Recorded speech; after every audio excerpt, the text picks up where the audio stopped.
Hi అండి. ఈరోజు నేను పాలక్ పన్నీరు చపాతీ చేశానండి. పాలక్ పన్నీరు నేను ఎలా చేశానో చూపిస్తాను చూడండి. ఏం లేదండి, ఒక 3 టమాటాలు, ఒక 3 ఎర్రగడ్డలు, ఒక 6 పచ్చిమిరపకాయలు, చిన్న ముక్క అల్లం సన్నగా పెద్ద పెద్ద ముక్కలే తరుక్కొని, ఇదిగోండి 2 లవంగాలు, అంత చెక్క ముక్క నూనెలో వేసి ఇవన్నీ దాంట్లో వేసేసానండి. ఉప్పు, పసుపు, ఒక గంట క్రితం నానబెట్టుకున్న ఒక పిడికెడు జీడిపప్పు ఇవండి వేసేసి ఆయిల్లో సన్నపు సెగలో బాగా మగ్గనివ్వాలండి. వీటిని ఉడకనివ్వాలి. ఈ లోపల పాలకూరని తరుక్కొని కొద్దిగా ఒక హాఫ్ గ్లాస్ నీళ్లు వేసి ఇదిగోండి ఒక 3 నిమిషాలు ఇలా ఉడకనిచ్చాను.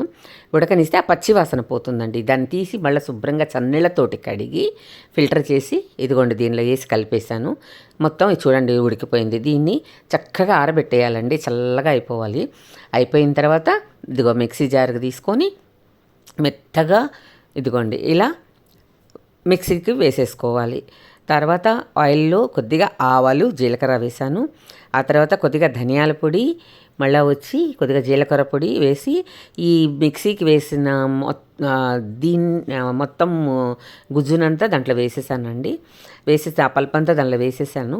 ఆ తర్వాత దీనిలో బటర్ వేస్తారు కదండి. బటర్ నేను బయటది కొనకుండా ఇంట్లో మేగడ ఉంటే మిక్సీకి వేసి ఇదిగోండి ఇలా శుభ్రంగా కడిగి దాన్ని వేసేసాను. బయట బటర్ కంటే ఇంట్లోది మేలే కదా, బటర్ ఎక్కడైనా బటరే కదండి.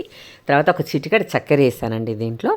అది ఉడుకుతున్నప్పుడు ఇదిగోండి పన్నీర్ని చిన్న చిన్న ముక్కలుగా చక్కగా కట్ చేసుకొని దాన్నెత్తి దాంట్లో వేసేసానండి. ఇదిగోండి కొద్దిగా నీళ్లు కలుపుకొని శుభ్రంగా మనకు షేర్వా ఏ కంటెస్టెన్సీలో కావాలో ఆ కంటెస్టెన్సీలో ఉడకబెట్టేశాను. ఈరోజు చపాతీలు, పాలక్ పన్నీర్. నచ్చిందా మీకు? లైక్ చేయండి.